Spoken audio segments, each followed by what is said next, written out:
Hello, I'm Josh Weisbrod. And I'm Ruben Miranda. And guess what we're here to do again today? We're going to talk to you about comics. Of course. Alright, well, you want to start? Oh, alright. Thought you'd be ready, but of course you're not.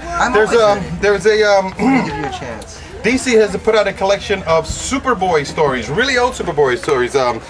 Evidently the very first Superboy stories. Look at that gorgeous cover. I wish I had bothered to mention who that is, but it's so beautiful. Hot. And this is vintage stuff from 1940s Superboy, the very first appearance of Superboy. I don't know, he looks to be like 8 or 10 years old here. He's like Superman, but a child. Exactly so. That's the premise behind the stories. And look at this gorgeous artwork. Jeez, and crow. Who'd have thought they look so good? These are great old stories about a character you don't see anymore. I mean, there's different versions of him throughout the years, but this is the Superboy idea in its purest form, in this handsome collection of gorgeous paper published by DC Comics. It's great. Now it's your turn. You should get ready to come in and run your hands all over that. Speaking of Superboy, guess what? He grew up into the man we all know and love. Well done. Yeah, Superman. And this is issue 702. Straczynski is writing this now. These are the stories of Superboy when he's a man. Yeah, basically. That's, right. Yeah. Right. And he is taking a walk lately during the Straczynski run, which started in issue 700, which we still have. Continued in 701. Still have 701. Lovely art there. It's a great story, and you know, maybe it's a little not as much action as has been going on the last year in Superman, but a little bit more. But at least Superman's in it. Superman hasn't been in Superman in the last year. That's true. He's in it, and he's talking about life and doing stuff that. Look at this homeless guy crying. That's so sad. Oh, that's cool. Is it the same guy from the Green Lantern, Green Arrow? I think it's the same guy. Looks like him. Yeah, and it looks like he has done some things not only for the done green, something for the black skins. He's done something for the orange and the blue skins. And oh my God, that's a great segue. That's also this week Black Comics. It's a hardcover book that showcases Black and or African American artists, independent comic artists. There's a bunch of good stuff in here. I immediately looked forward to see if one of my favorite Black comics from the 80s was something called Brother Man, which was terrific, and there is a feature on it. Brother Man was an awesome book, self-published out of Chicago in the 80s, and it's just one of the things covered here. It was a wonderful book that didn't just focus on superheroics, it focused on a lot of cultural ideas and themes and stuff and everything and good stuff like that. There's a bunch of other stuff here that's covered. It's all, like I said, Black artists and their works throughout the years. It's a great overview of what Black artists have to offer to comic books, and evidently it's quite a bit. It's a beautiful book, and you should come in and check it out. It's wonderful, it's educational, it's gritty, it's wonderful, and I really amazing. Like it. I like it. So are you guys. Coming in just in time. Speaking of which, another amazing thing, The Unwritten is out this week, and we have the second book of The Unwritten, which comprises, I believe it's issues 7 through 12.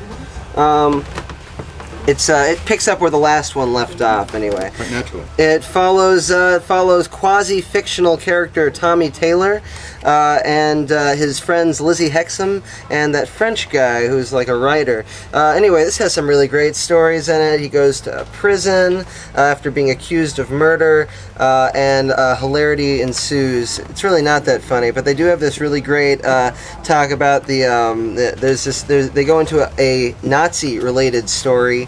A lot of cool stuff happens. This is one of the best series coming out right now, I'm gonna say. It's really a lot of fun. A lot of thinking to do when you read it. A lot of references to fiction if you like to read. And a new issue is out this week. So I would definitely come in and pick this up or order it online. You got to. You should. Mike Carey and Peter Gross, the guys who did Lucifer, which was an ass kicker of a book 7 years ago. Speaking of books that are not funny and are old, which that wasn't, there's a new collection of Felix the Cat. The great comic book Tales. That's Tales with an I. See how clever they are right there. And it's just great old comics, gorgeously reproduced. I love when they do this in these books. Look at the texture on these pages. Look at how the page just soaks up this ink. It's beautiful. It's freaking gorgeous. And there's a bunch of old comics in here. Otto Messmer, creator of Felix the Cat. I don't know if you know about that, Josh. It's creator of the cartoon look at this. It's just beautiful stuff. Obviously, they're taking pictures directly from the old books, and they're just gorgeous and fun and funny.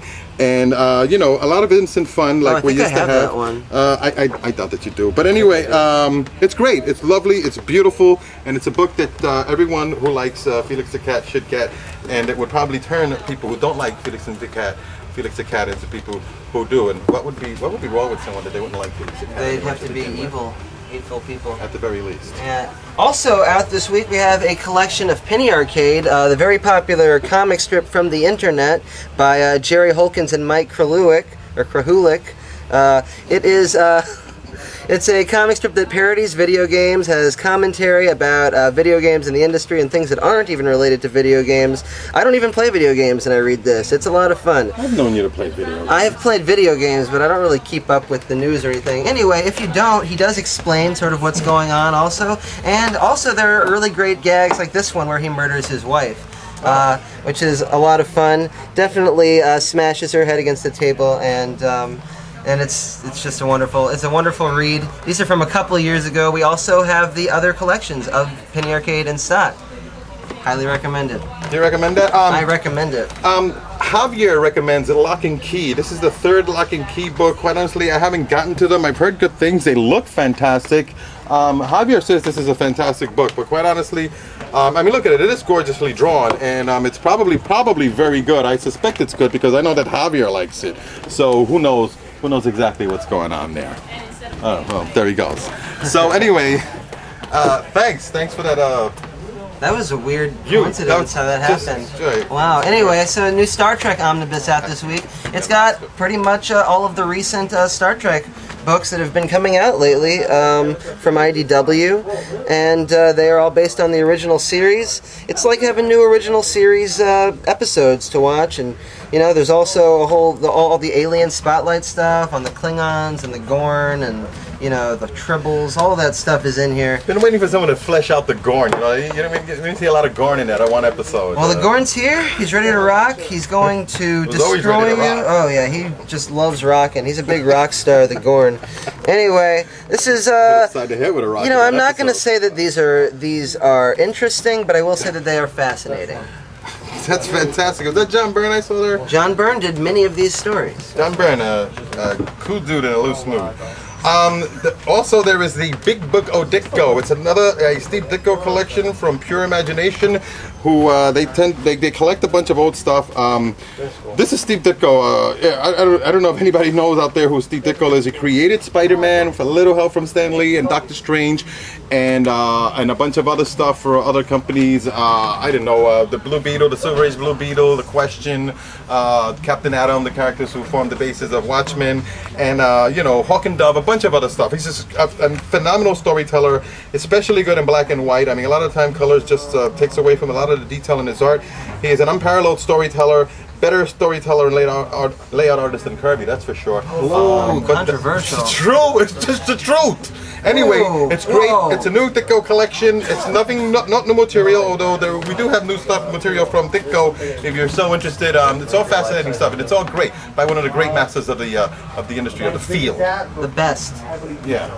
Speaking of Blue Beetle, he's in Booster Gold this week, which is coming out. They're having a JLI adventure. The whole gang's back. Big Barda. Oh, the Dread Dormammu is here. He's a DC character now. What's he doing in there? Yeah, DC bought the character. No, it's not really him. The Dormammu is a character created by Steve Ditko. Yeah. Oh, that's funny, but that's not really him. It's some new character. Anyway, these have been a lot of fun. It's a new run on Booster Gold. It's dealing a lot with time travel, a lot with the JLI, and it's been nothing but laughs, just like back in the day. Yeah. Hey, you got another one there, Josh? I got another one. Uncle Scrooge is out this week, and they are capitalizing on the TV show DuckTales that used to come out from 1988 to, I want to say 1993. I don't know. I just completely made that up. What were you doing then, Josh? I was watching DuckTales. Launchpad McQuack is in there. No Donald Duck, unfortunately, but there is a lot of other animals all running away from fire. These have been a lot of fun, you know, and the artwork is great. It's some of the better DuckTales stuff, Uncle Scrooge stuff that's come out recently. That's great. Those are fascinating and wonderful books this week, Josh. Do you have anything else? You want to wrap it up fairly quickly? Because we're running out of time. Yeah, you're done. Oh, yeah, you're right. Well, you're done or you're not done? I'm done. I'm done. Okay, he's done. But you guys, by all means, you shouldn't be. You should just be getting started on coming into Forbidden Planet today, and grabbing all of these books. Wednesday, the 11th. The day that you have to be in here to grab these comics and see us. Or buy them online. We don't care. I mean, if you don't want to come in, that's fine. I mean, we'd like to see you, but you can always just buy the stuff online. You We'll ship can it to buy it you. online. You can send us pictures of I know a lot of yourself. you guys out there are kind of like introverts and such, and You could be. that's okay. I am That's too. okay. I Don't never mind. leave the house. Except to come here. All right, Yeah, right. James. You owe me a Yep, Coke. yep. All right, I'm gonna go buy him a Coke, and we'll see you people again sometime soon. Oh my God, I'll miss you guys so much.